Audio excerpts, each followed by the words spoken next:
Monsieur le bison se permet? Monsieur coupe le trafic. Ah ben, si boulot. Le féminin de bison, c'est-tu, tu sais... Parc national de Yellowstone dans le Wyoming, un parc rempli de geysers. Et si vous en voyez un derrière moi, présentement en préparation, dans les prochaines minutes, vous allez assister tout comme moi au gisement du geyser. Un geyser qui gît, qui jaillit, qui explose, qui... Dur à croire, pareil, que tantôt j'étais assis paisiblement seul au bout du quai, et là je me retrouve parmi une famille.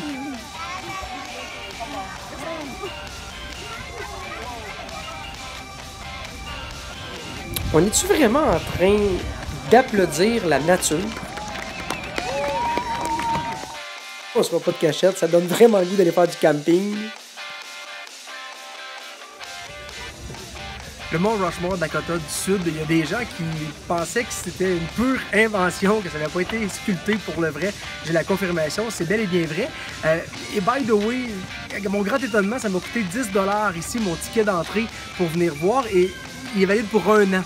Alors, il sera disponible sur Kijiji s'il y a des gens qui ont envie de faire l'aventure. À de Drummondville, on était à peine à quelques heures de conduite. Alors, je l'ai payé 10 $, je vous le laisse pour 9,50 $.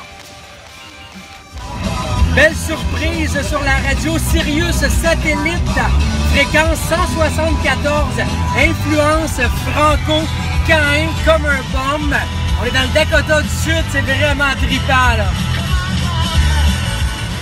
Ça, il n'y a rien à dire, mais c'était juste pour vous montrer que c'était pas toujours des belles journées ensoleillées. On en avait de la pluie, nous autres aussi.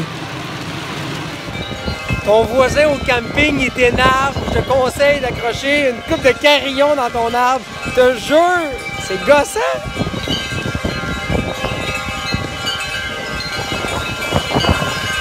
Banlieue de Cleveland, moi je suis le chef des temps nouveaux, en chest pour être sûr de ne pas avoir de friture qui me colle après le chest.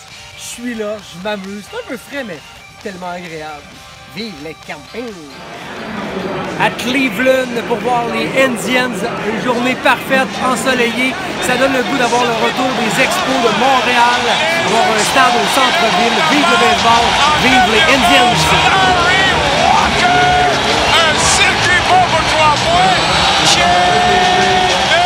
Un arrêt dans un restaurant à Cleveland. Je vous laisse deviner quel type de restaurant dans lequel on vous remet une paire de gants en latex pour votre repas. Sérieusement, je suis un peu inquiet de ce que je vais manger. À voir. La réponse, c'est des fruits de mer. Voilà, les gars, des fruits de mer.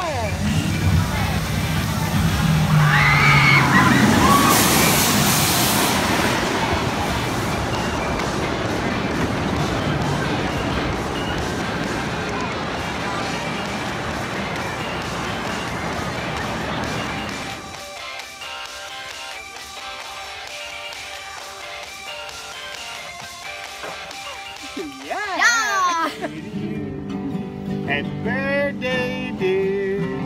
What's your name? Chantal. Santa. Chantal. Shanta? Oui. Shanta. Happy birthday, dear Shanta. Happy birthday to you. Buffalo Anchor Bar, là où les ailes de poulet ont été inventées, les ailes de Buffalo poulet. Je suis venu ici avec beaucoup d'ambition, j'ai commandé un banquet de 50 ailes et je vais repartir avec au moins une vingtaine d'entre elles. Une vingtaine d'entre elles. Sérieusement, mythique, ça vaut le déplacement. C'est de la pièce d'aile à découvrir le Anchor Bar à Buffalo. Le dernier matin, ma chérie me demande de rincer les pâtes et la poignée du chaudron vont rester dans les mains. J'ai pas vraiment eu besoin du tamis. Les pâtes sont déjà rincées. Alors qu'est-ce qu'on mange pour midi? On va manger des pâtes rincées. L'aventure de 5 semaines qui se complète, un voyage inoubliable à travers le Canada, les États-Unis, des moments inoubliables en famille. Bon, on sera pas de cachette, il faut ramener la voiture. Je suis pas un gars de camionnette à temps plein. Alors j'ai ramené tout ça chez Enterprise. Merci beaucoup, super voyage et d'autres folies à suivre dans les prochains jours.